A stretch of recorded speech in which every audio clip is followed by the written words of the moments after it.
Thank you for your time. We're now coming up to Rich Dad's 10 Steps to Financial IQ, and we're now going into lesson number 1.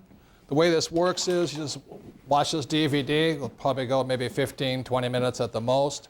Then I'm going to ask you to discuss amongst yourselves. The reason we ask people to discuss, again, goes back to the cone of learning, which is how we learn, and is participate in a group discussion.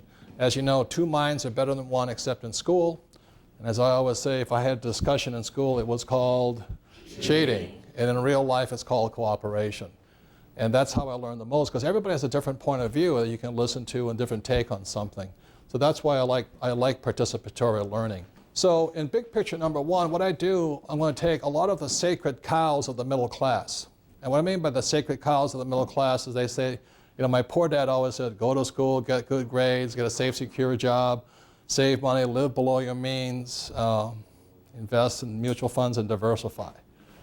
And the only thing I really hated about that is that I don't like living below my means.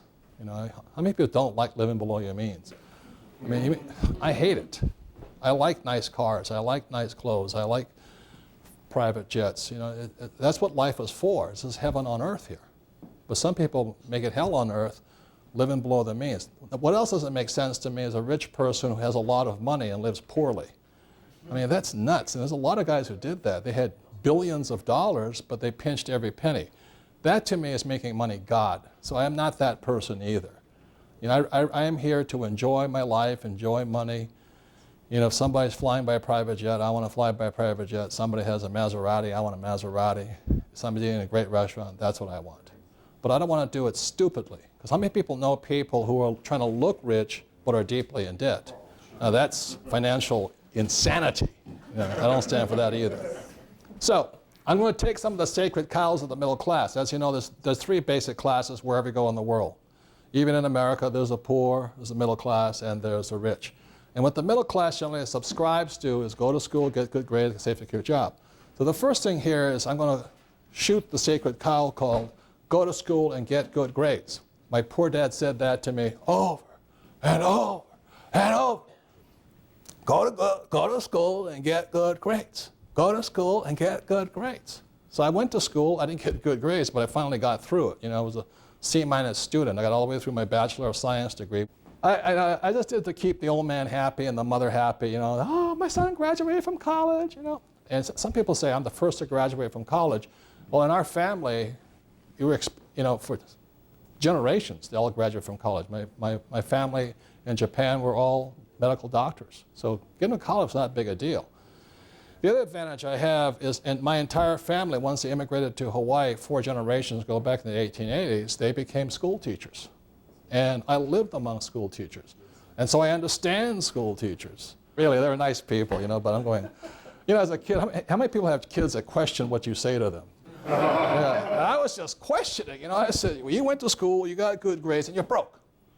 You know? Well, money's not that important to me. So anyway, so instead of go to school and get good grades, which my poor dad said, my rich dad always said, my banker has never asked me for my report card yet. Okay, so here I am again, this young kid. I was having trouble in high school. I flunked out when I was 15 and 17. I did graduate, but I flunked out of English because I couldn't write. Now, it's ironic, I've been on the New York Times bestseller list for over 6 years now as a writer. I really deserved to flunk. It was a good lesson, it was a good wake-up call. When I got to college, I became an A and B student in English, but it was a good wake-up call. So that's my poor dad, he didn't really say that much to me. He says, well, you flunked out, that means you'll be in your sister's class. And if you keep flunking up, you'll be in your younger brother's class. You know, they're going forward, you're going backwards. That was all he said to me. And that was, you know, he knew that to be in my sister's class, that would be horrible. So I graduated anyway. So, and my rich dad said to me, he says, Robert, you better shape up. You know, he says, you need to have good education. So he did support education. But he says, just remember this, my banker has never asked me for my report card. My banker's never asked me for my grade point average, never asked me what school I went to, never asked me for my major. He says, the difference is when what your banker asks you for is your financial statement. And the reason the cash flow game was developed was not so much, this is not really the game board, but this is the game board here. And this is my model of a financial statement. Now your accountant would probably take offense with this, but I had to condense it down. The hard part was making this simple enough so that students, all the financial education is locked inside this game. So in here, you play this game. So this is investing, and this is accounting. Investing, for many people, is the most frightening subject on earth. Oh, what if I lose money? What if I fail? I want to put it in a nice, safe, diversified portfolio of mutual funds and lose everything. But I'm happy there.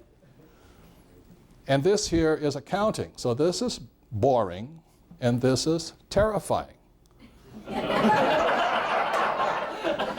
And you put the two together, and you have a game. Now the problem was this game was first played in October of 1996 as a commercial version here, but it went through many incarnations in the development of it. Initially there was one big game. It was too hard. Nobody could play the game. So I had to keep dumbing it down, dumbing it down, dumbing it down. That's why we have two games now. We have Cash Flow 101, which is this product right here, and then we have Cash Flow 202, which is another product. Okay, and you'll know more about that, and over the 10 steps, you will be learning how to play both games and some of the information designed into it. So going on in this, the reason my rich dad said my banker hasn't asked for my report card is because when you look at education, there's three kinds of education. Number one is academic. This is reading, writing, and math. Very, very important, to learn. Okay. Second is professional education. And when I was in high school back in the 60s, if you did well academically, then everybody wanted your son to be a doctor. Today, if you do well in school, they want you to be a pro football player. So anyway, my poor dad, this was my poor dad, he thought this is all you needed to be successful. And it was true back prior to 1970. That was true. This is all you needed. Because back then you could get a job, the company, and they stay there for your life, and there was a pension for you and all this stuff, and you didn't have to know much about finance. Because you work for General Motors, you work for the sugar plantations in Hawaii, or you work for the government. They took care of you. But in 1974, things started to change, and that's when this thing called the ERISA Act was implemented, which today is now known as a 401k. And a 401k was basically the rich way of saying to all employees, we can't afford you anymore. That retirement is too expensive. Your medical is too expensive. So in 1974, the rules changed. Unfortunately, the school systems did not change. School teachers still have a safe, secure job, they have a government pension and all this, so they don't understand why people need the third type of education, which is financial. So the difference here is this here is what my poor dad thought was important, and this is my rich dad. And if you look at Donald Trump, he and I both had rich dads and things like this, but he went on to Wharton Business School to understand finance. I didn't have, I went in the Marine Corps to fly helicopters in Vietnam. It's a different education path. So what the Rich Dad Company is, we're not about this. The Rich Dad Company is here. And that's why the cash flow board game was created, as well as this financial statement. And I'll say it again, this is the rat race. This is where most people are stuck at. They have a job, or they're a doctor or lawyer, invest in mutual funds to try and save money, get out of debt. And this is the fast track. You have to have high financial IQ to be out here and over here. Does that make sense, you guys here? So those are some of the differences. So the reason we create the cash flow clubs is we can have people teaching people. You don't have to go to Harvard. You don't have to go to Wharton. You can teach yourself and teach others. It's people helping people. That's what it's designed to do. I know some people who are learning this game have more money than me, and I'm glad they're learning. And some people have no money. But the real design of the cash flow club system was to make it available for everybody, whether they had money or not, whether you're deeply in debt or not. And so the cash flow club owners, the people who put this on, their job is simply because they want to help people. You can have no money, sit there and play. Kim and I have been deeply in debt, almost $1 million, so we understand.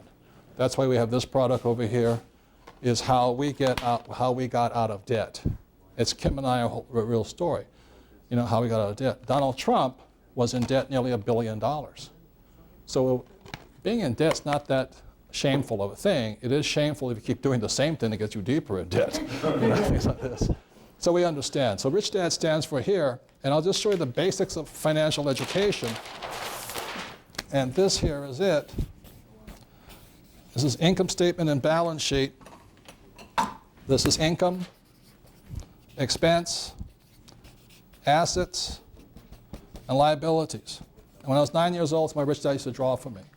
He said there are 3 essential reporting forms you must know for your financial intelligence. This is one. This is called an income statement. This is called a balance sheet. And there's one more, and it's called the statement of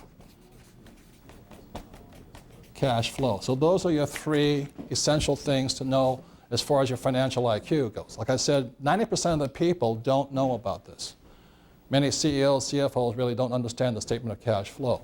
So when you look at this here, which is part of the cash flow game, this is the most important part. Here's your income statement, here's your balance sheet, and here's your statement of cash flow. Cash flow is the single most important word in business and accounting and all this. Because cash flow determines if something is an asset or a liability. And very simply, what my rich dad taught me was this: assets put money in your pocket whether you work or not. Okay? So this is the cash flow pattern of an asset. So let's say it's a house I own, or it could be a business, or it could be a patent or something. Every month, it puts money in my pocket. And this is the cash flow pattern of a liability. So when a banker asks you for your report card, which is your financial statement, they don't ask you for your grades. They want to look at this. They want to see how many liabilities you have and how many assets you have. They want to see your expenses. Basically, a banker is asking to see your financial IQ. High liabilities. You know, like my poor dad always said his house was an asset. You know, my car is an asset. Those are all liabilities. You know, I paid off all the debt in my house. But you still have upkeep and you still have taxes on your house. You know, still a liability. So when a banker looks at this, as if you're a complete moron, they'll ask you to give you a credit card. You know, today anybody can get a credit card. You know, and they go, oh, I got a credit card. They run off and they get deeper in debt. Does that make sense, guys? Here? The other thing too is if you go to a banker and the banker asks you for a financial statement and you say you don't have one, which 90% of the people do not have one, the banker knows you're an amateur. Because pros have financial statements. You know, when I go to my banker, they're going to ask for 3 years financials audited, which brings up this point right here. When I see people playing this game, they don't put auditor here. This is the person sitting. What that shows me, games reflect behavior. When I look at a game, I can, you know, if you see somebody swinging their golf club like that, that's behavior. You see somebody taking out a driver when they're in the putting range, that's behavior. It means they're real stupid, you know what I mean? They don't know what they're doing. When I see somebody doesn't put an auditor here, I know it's not even in their consciousness. You see, one of the most important people on your business team should be an auditor or a bookkeeper or somebody who's going to look at you. This company, Rich Dad's company, our financial statements are audited every year. That's somebody who is higher authority, not affected by us, comes in and audit. So every time when I go around and I watch these games, I see people not putting auditor in here. I know they're an amateur. And they don't even know they don't know. So when I look at this financial statement, I look at this. This is your report card. The banker's going to look at this and go, income, expenses, assets, liabilities, cash flow. That's what they look at. This shows whether you're smart or stupid financially. Does that make sense, you guys here? And that's it. That's all you really have to know. So the more you play this game, you play it 10 times, like hopefully you will last the 10 lessons. Take a lesson, play the game, take a lesson, play the game. I think this will become more and more clear to you. Like I said, when you look at the cone of learning over here, you're assimilating the real experience, participating in group. Very smart thing to do. It's unintelligent to just read and listen to a lecture. But that's what 90% of the population does. Does that make sense, you guys here? Yes. So that's lesson number 1. That's why your banker does not ask you for your report card, because the banker doesn't care. If you're going to be financially savvy, you need to have a financial statement. You have to know how the numbers work. You have to know the vocabulary and the number. What's the difference between the home mortgages, you know, the call it price equities or debt liquidity ratios, and those are more advanced. You'll learn. They want to know how much income, how much expense ratios you have. But that comes later on. Right now, you want to know this and how cash is flowing, and cash flowing reflects right here. That's why the game is called what? Cash flow. Is that clear, everybody here? Yes. Thank you. That's lesson number 1. Now, please discuss amongst yourself for a few minutes the lesson. Keep an open mind. You know, I don't want you to agree or disagree with me. I just want you to hear what I'm saying and then play the game. And at the end of the game, again, have another group discussion and come back for lesson number 2 later. Thank you very much.